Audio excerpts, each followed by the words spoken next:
You are here. New York City, 1854.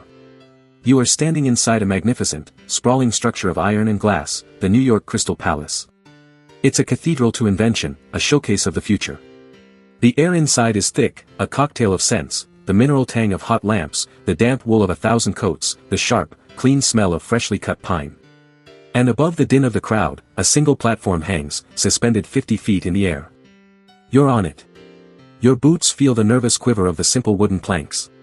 Above you, a single, thick hemp rope, the color of straw, tacky with tar, is all that separates you from gravity. It hums with tension. This feels reckless. A man on the stage below, a Vermont inventor named Elisha Otis, commands the attention of the hall. He's not a showman by nature, but he knows what's at stake. His entire future hangs on this rope, too. He gives a nod. An axeman steps forward, the polished steel of his blade catching the gaslight. Otis looks at the crowd, then at the rope. He raises his hand, then lets it fall. The crowd lets out a collective gasp as the axe swings, a silver arc in the dim light.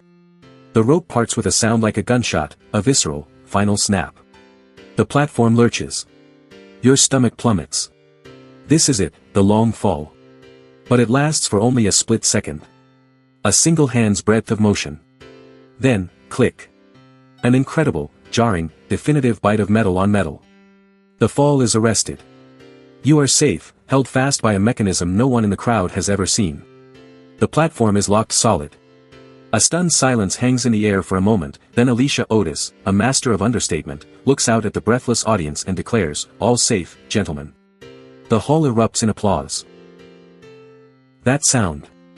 That sharp, metallic click, that isn't just the sound of a safety brake working. That is the sound that built the modern world. That is the audible birth certificate of the skyscraper, the corner office, the penthouse apartment, and the very skyline that now defines every city on Earth. It's the sound of a new human contract being signed with gravity. So the fundamental question is, how did this one single, terrifying publicity stunt, this one invention for a simple moving room, completely reorganize power, privacy, and everything we know about how we live and work, in just a few short decades? To understand the earthquake caused by that click, you first have to understand the world before it. Before 1854, the elevator, or hoist, as it was more accurately known, was a machine of pure terror. It was a tool for cargo, not for people. In factories, warehouses, and mines, these crude platforms were notorious killers. Ropes frayed, brakes failed, and stories of catastrophic plunges were common. To willingly step onto one was to gamble your life. Consequently, cities grew out, not up. Height was a physical punishment, and society was structured around avoiding it. The highest floors of buildings, the garrets and attics, were hot in the summer, cold in the winter, and always a punishing climb away. This was the domain of servants, the poor, and starving artists. The true seat of power and wealth, the bel etage or noble floor, was on the first or second level, low to the ground, easily accessible. Your status was measured by how low you could live, how few stairs you had to climb. Otis's device was so brilliant because it was so brutally simple. It wasn't an engine, it was a promise. He called his mechanism the safety hoister. It consisted of two spring-loaded iron bars, which he called safety dogs. They lay dormant, doing absolutely nothing, as long as the rope held its tension. But the moment that tension disappeared, the instant the rope went slack and lied to the machine, a powerful leaf spring would release. The iron pawls would slam outward with incredible force, digging into toothed ratchet bars that Otis had bolted to the guide rails on either side of the shaft. A deadly freefall was instantly converted into a secure, trustworthy ride. That click wasn't just a sound, it was a contract. A mechanical promise written in iron. And it didn't take long for the world of commerce to see the potential. Just 3 years after that dramatic demonstration, in 1857, the E.V. Howout building on Broadway opened its doors. This wasn't some dusty factory, it was a 5-story palace of cast iron and glass, a department store selling the world's finest china, silverware, and chandeliers to New York's high society. Imagine the scene, the rustle of silk skirts and crinoline, the polished top hats, the heady scent of expensive perfume mingling with the ever-present smell of coal smoke from the street. And there, in the center of the grand atrium, a small, ornate room, a cabin of polished wood and glass, powered by a dedicated steam engine chugging away in the basement. For a cost of $300, the world's first commercial passenger elevator was installed. It was an instant sensation, a spectacle. People didn't just ride it to get to the upper floors to shop, they came from all over the city just to experience the novel sensation of being lifted by a machine. A room that moves safely suddenly became bankable. For the very first time, altitude had a price tag, and it was soaring. But steam, for all its raw power, was messy. It was the technology of the 19th century factory floor.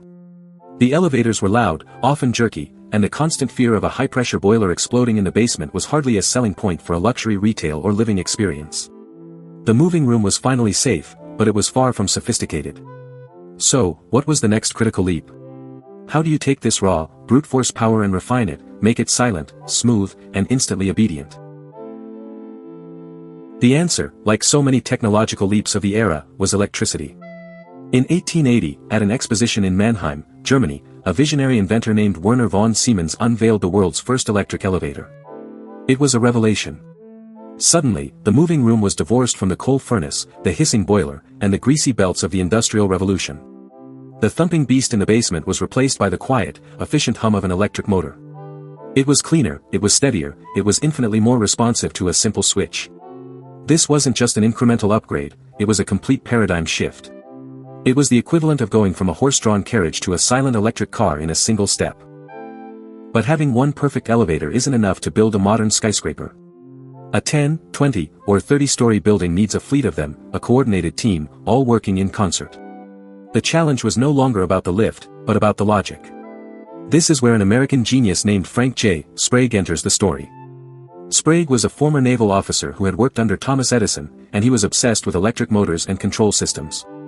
In the late 1880s, he developed a series of critical inventions, speed controls, automatic limit switches, and crucially, electrical safeguards that prevented an elevator from operating if any of the hoistway doors were open. Most importantly, he devised systems for controlling multiple elevators from a central panel. He was, in effect, inventing the role of an air traffic controller for a vertical airport. He gave the building a nervous system, a brain. Thanks to Siemens and Sprague, tall buildings could finally stop being mere curiosities or spectacles and start being truly efficient commercial engines. They could become vertical hives of activity, capable of moving thousands of people a day with speed and safety. The age of the true skyscraper was finally dawning. But with each problem solved, a new one emerged. The engines were perfected, the controls were in place, but what was the new limiting factor? What was the next great barrier to break? Speed. Early electric elevators, while revolutionary, were still mechanically clunky. They relied on massive worm gear systems to translate the high-speed spin of the motor into the low-speed, high-torque power needed to lift the cab. And those gears were loud, they wore out, and they had a physical speed limit. Most topped out at around 400 feet per minute, a respectable pace, but not nearly fast enough for the new, audacious scale of building that architects were dreaming of. To truly scrape the sky, you needed to go faster, much faster, without shaking passengers to pieces or creating a deafening roar. Then, in 1903, the game changed forever. The Otis Elevator Company, the direct legacy of that man with the axe, introduced the gearless traction elevator. It was a masterpiece of beautifully elegant physics. Instead of complex gears, the system used a simple principle of balance and friction. A massive, grooved wheel, called a drive sheave, was connected directly to the electric motor. The steel hoist ropes passed over this sheave. On one end of the ropes was the elevator cab. On the other end, a massive counterweight, typically engineered to weigh the same as the elevator cab plus about 40% of its maximum passenger load. Now, the motor didn't have to do the brutal work of deadhauling the full weight of the car. It just had to gently tip the balance, either adding a little power to go up, or easing off to go down. It was incredibly efficient, whisper quiet, and, most importantly, incredibly fast. Elevator speeds doubled, then tripled, easily breaking 1,000 feet per minute. Now, the cab could sprint. And sprint it did.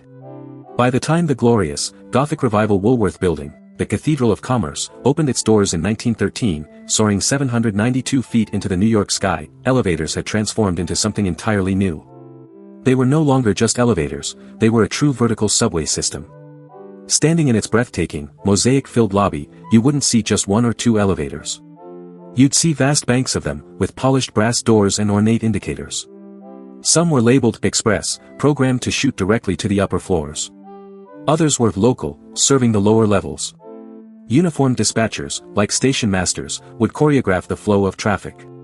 An annunciator board would ping and buzz, indicating the position of each car. Passengers would be directed to the correct cab for their destination, The ornate lattice gates would scissor shut, and thousands of workers would rise every morning to their assigned altitude of work, rocketing past dozens of floors without stopping. We had finally conquered the inside. We could build as high as technology would allow. But in doing so, we had unleashed a new monster on the outside. We were building so tall, and so close together, that the streets below were becoming permanent, dark canyons, starved of sunlight and air. The city's vertical triumph was creating a dark, suffocating problem at its base. The very machine that brought people to the heights was ruining life on the ground. This crisis gave birth to a piece of legislation that literally sculpted the look of every modern city on Earth, New York's 1916 zoning resolution. The catalyst was the construction of the Equitable Building a year earlier. A monolithic 40-story block, it rose straight up from its property line, casting a 7-acre shadow over its neighbors and plunging the surrounding streets into permanent twilight. The public outcry was deafening. This led to the first citywide zoning code in the United States. In essence, it mandated that as buildings grew taller, they had to step back from the street, following a formula based on what was called a sky exposure plane. This is precisely why so many of New York's iconic older skyscrapers, like the Empire State Building, look like tiered, cascading wedding cakes. It was a grand architectural bargain, a negotiation etched in limestone and steel. A developer could have the immense profit of elevator-fed density, but in exchange, the building had to give the daylight back to the street. The skyline we admire today is not just a testament to ambition, it's a direct physical consequence of the elevator's incredible, disruptive success. And while the outside of the city was being shaped by law, the inside was being fundamentally redrawn by a new central organ, the elevator core. Before the skyscraper, architecture was about rooms. Now, architecture became about the core. This central concrete spine, containing the elevator shafts, stairwells, and mechanical systems, became the non-negotiable heart of the building. The entire floor plate was designed around it. Corridors radiate out from it like spokes on a wheel. Desks are arranged based on their proximity to it. And this practical constraint created a new geography of power. Suddenly, the corner office became the ultimate symbol of corporate success. Not just because it had 2 walls of windows, but because its position represented the greatest possible distance from the common transit hub of the elevator bank. It was a fortress of quiet, light, and prestige. And just like that, for the first time in human history, status became irrevocably measured in floors and seconds. The higher you worked, the more important you were perceived to be. Executives crowned the top floors with the best views, the cleanest air, and private elevators. Below them, legions of white-collar workers. And far below, in the mechanical sublevels, in the mailrooms and boiler rooms where the air was thick and the noise was constant, that's where the blue-collar work got done. A vertical class system, designed by the machine. And just as it rearranged our work lives, it completely inverted our idea of the ideal home. Remember those cheap, undesirable garrets at the top of the stairs? The elevator didn't just change them, it flipped the entire rent gradient of the city completely upside down. In the Roaring Twenties, a new word entered the dictionary of aspiration, penthouse. Suddenly, the highest floor wasn't a punishment, it was the ultimate luxury, a palace in the sky. Developers like Emery Roth began building decadent, sprawling apartments on the roofs of their buildings. Think of Marjorie Merriweather Post's 54-room triplex on Fifth Avenue. These were mansions, but vertical ones, often accessible only by a special keyed elevator that opened directly into a private marble foyer. Your home was no longer just an address on a street, it was an altitude, a number on a dial that only you could press. But with all this change in hardware and architecture, how was the human software, our behavior, our etiquette, being rewritten? For most of its early life, the elevator was not a machine you simply operated. It was a room you were escorted into by a trained professional. The elevator operator, immaculate in their tailored uniform, crisp cap set just so, a gloved hand resting on a polished brass lever, was the curator of your vertical journey. They weren't just a human button pusher. They were the pilot, ensuring a smooth takeoff and a perfectly level landing. They were a security guard, recognizing the faces of tenants. They were an information hub, announcing floors and company names. And for 30 silent seconds, they were a silent confidant in one of the most oddly intimate public spaces ever created. We learned a specific, unwritten etiquette for this space: step in, turn around, face the door, don't make eye contact with your fellow passengers, keep your conversation to a minimum. It was a strange, silent social contract for a temporary, shared privacy. Then came September 24, 1945. New York's elevator operators, demanding better wages and working conditions, went on strike. And the great vertical metropolis, the city that prided itself on its unstoppable energy, ground to a complete halt. Commerce stalled. Tens of thousands of workers couldn't get to their offices. For 12 long days, the city was paralyzed, held hostage by its own verticality. The impossible cost and vulnerability of this human element was made brutally clear to every building owner. They, who had been hesitant to adopt newfangled automatic push-button controls, fearing passengers wouldn't trust a machine without a pilot, hesitated no more. They rushed to automate. The operator's familiar, human call of "going up" was replaced by the sterile, impersonal chime of a bell and a glowing plastic button. This wasn't just a technological upgrade. It was a profound social shift. We, as a society, collectively agreed to fire the pilot and outsource our trust from a person to a machine. And to justify that trust, we wrapped that machine in an invisible, redundant net of safety promises. We already had Otis's primary safety brake. But now came the secondary systems. A device called a governor, a weighted, spinning mechanism at the top of the hoistway, was added. If the elevator car begins to move too fast, either up or down, the centrifugal force causes weights to fly out, tripping a switch that cuts power to the motor. If it continues to accelerate, the governor grabs a separate rope that triggers a secondary set of powerful, wedge-shaped brakes on the car itself. Add to that complex door interlocks that make it physically impossible for the motor to engage unless every single hoistway door is closed and locked. All of these circuits must agree, a chorus of safety checks, before the machine is permitted to move. Unauthorized motion became not just unlikely, but physically and electrically illegal by code. Today, that intelligence has evolved into something far more complex. The numbers have taken over completely. You walk into a modern skyscraper lobby and see no buttons inside the elevator car itself. Instead, you approach a sleek touchscreen console, type in your floor, and it tells you, "Take elevator C," it's called destination dispatch. The building's central brain is clustering you with other people going to nearby floors, analyzing traffic patterns in real time, predicting demand, and dispatching cars with maximum efficiency. You are now riding with strangers chosen for you by an algorithm that knows the building's rhythm better than any human ever could. Your access card creates a silent, vertical transcript of your every move. And that door close button. In most modern elevators, installed since the Americans with Disabilities Act of 1990, it's a placebo. The doors must remain open for a legally mandated period of time. Pushing the button gives you the illusion of control, a small comfort as you submit to the machine's optimal schedule. Now, let's zoom out and consider the sheer scale of this operation. Forget planes, trains, and automobiles. The most used transportation network on planet Earth is the one hidden inside our buildings. Every 3 days, the world's elevators collectively move the equivalent of the entire planet's population. It is a staggering, invisible migration that happens every single day, measured in the quiet hum of machinery and the heartbeats between dings. When you really stop and look at this simple box, the blueprint of modern life emerges. Otis's public demonstration of safety created trust. Trust enabled height. Height completely rearranged status. Status demanded a new kind of privacy. Privacy required complex technological control. And control rewrote the unwritten rules of our daily etiquette and the formal language of our building codes. That small, moving room became the ultimate social sorting instrument. Our primal fear of falling was expertly tamed and converted into a mundane daily routine, a small, subconscious surrender we make hundreds of times, stepping into a box with our backs to each other, our eyes fixed on a floor indicator. The quiet invention, the true legacy of Elisha Otis, was never really the skyline as a silhouette. It was our behavior. We learned to time our mornings to the ebb and flow of lobby traffic. We learned to speak in hushed tones inside mirrored cabs. And we learned to measure our own ambition, our own success, by how high our access card will permit us to go. Today, the fingerprints of that first click are everywhere. Super tall skyscrapers like the Burj Khalifa wouldn't be possible without modern versions of these systems, sky lobbies, double-deck cars, and complex transfer floors that function like a subway map in the clouds. The algorithm in your office building is already grouping you with the people it thinks you belong with. Privacy is now just a stack of digital permissions. From keyed elevators in penthouses to destination control systems that track your every move, we've created layers upon layers of airlocks in glass and steel. But in this process, the elevator normalized a radical idea, that it's perfectly normal for total strangers to share a tiny, windowless, private room, moving in silence under a set of rules we all instinctively obey without ever speaking a word.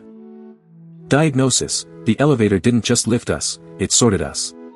By floor, by permission, by social class, by the few seconds we're willing to wait. If the city is a machine for living, then the elevator is its smallest, most powerful, and most consequential room. It is mechanized trust, a concept we've grown so comfortable with we barely even notice it. And when you hold that idea up as a lens to view the present, it looks like a mirror. Our social media feeds, our rideshare apps that pool us with strangers, our smart doorbells, our digital keycards, our automated turnstiles. They are all just elevators by another name. They are all little digital rooms that move us, sort us, and ask for our blind faith in the efficiency of the machine. And this invisible sorting mechanism, this hidden architecture of trust and control, is a machine we investigate all the time here in the archives. In fact, the story of how our entire food supply was reorganized by a similar, unseen system of trust and automation is in the very next file we're opening. That investigation is already queued up and waiting for you on the end screen, and you will not want to miss how deep that particular rabbit hole goes. We unearth these hidden histories daily, connecting the dots from the past to the technologies that shape your life right now. If you believe that history is the secret code to understanding the present, do yourself a favor and hit that subscribe button, and make sure you ring the bell so you never miss a new file. Now, for the comments. I want to know about your personal experience with this vertical world. What's the tallest building you've ever been in, and what did it truly feel like standing at the very top, looking down? Drop the city, the building, and the floor number in the comments below. I'm fascinated to see where in the world this investigation has reached.